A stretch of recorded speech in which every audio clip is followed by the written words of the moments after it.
Everyone thinks the Joker needs Batman. After all, Batman is the only one who can stop him. But what if the opposite is also true? What if Batman actually needs the Joker more than he'd ever admit? Not just as an enemy, but as something much deeper. Because without the Joker, Batman might lose the one thing that defines him. Today, we're diving into the strange psychological relationship between Gotham's Dark Knight and the Clown Prince of Chaos. And once you see it, you'll realize their battle was never just about good versus evil. It was about identity. Welcome to Mind of Chaos, where we break down the psychology behind the world's most fascinating characters. From chaotic villains to brilliant anti-heroes, we explore what their minds reveal about human nature. Batman and the Joker are enemies. That part is obvious. But what's less obvious is how perfectly they complete each other. Think about it. Batman represents order, rules, control, structure. Meanwhile, Joker represents chaos, no rules, no limits, no structure. They're psychological opposites, but that's exactly why they work. Because without chaos, order has nothing to fight. And without Batman, Joker has no audience. Which is honestly the most terrifying thing you can do to a narcissist. Ignore them. And Joker absolutely cannot stand that. Imagine Joker committing a massive crime, and Batman just goes, I'm busy tonight. That would break him emotionally faster than any punch. In The Dark Knight, Joker literally says it. You complete me. You complete me. That line is not a joke. It's a psychological observation. Joker understands something Batman refuses to admit. Their identities are connected.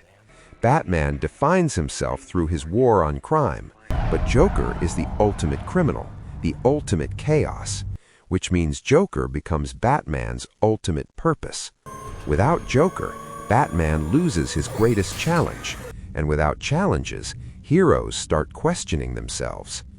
It's like training your whole life to fight the final boss in a video game, and then realizing the boss uninstalled the game. Batman doesn't just fight crime, he obsesses over it. He builds surveillance systems, he studies criminals, he trains relentlessly. Now ask yourself something. If Joker disappeared tomorrow, would Batman stop being Batman? Probably not, but something would be missing. Because Joker pushes Batman harder than anyone else. He forces Batman to confront his own limits, and sometimes his own darkness. Most villains want money, power, control. Joker wants something else. He wants to prove a point, that under the right pressure, anyone can break, even Batman. That's why he creates psychological experiments, like the ferry scene. It wasn't about blowing up the boats. It was about proving humans are just as chaotic as he is. And if Joker can make Batman cross that line, then Joker wins. Not physically, but philosophically. Basically, Joker isn't just a criminal. He's Gotham's most violent philosophy professor, except his exams involve explosives. Psychologically speaking, Joker acts like a mirror. He reflects the darkest possibilities inside everyone he meets, especially Batman.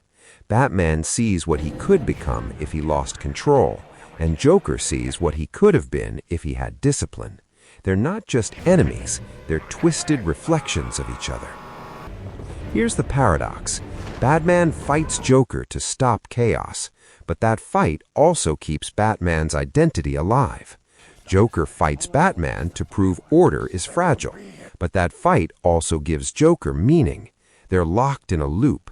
Hero, villain, order, chaos, and neither can truly exist without the other. And honestly, this dynamic exists in real life too. Sometimes our greatest enemies define us. Competition pushes people to improve. Rivals force us to grow. Without resistance, there's no evolution. Now obviously, don't go out and find a clown supervillain. That's not the lesson here.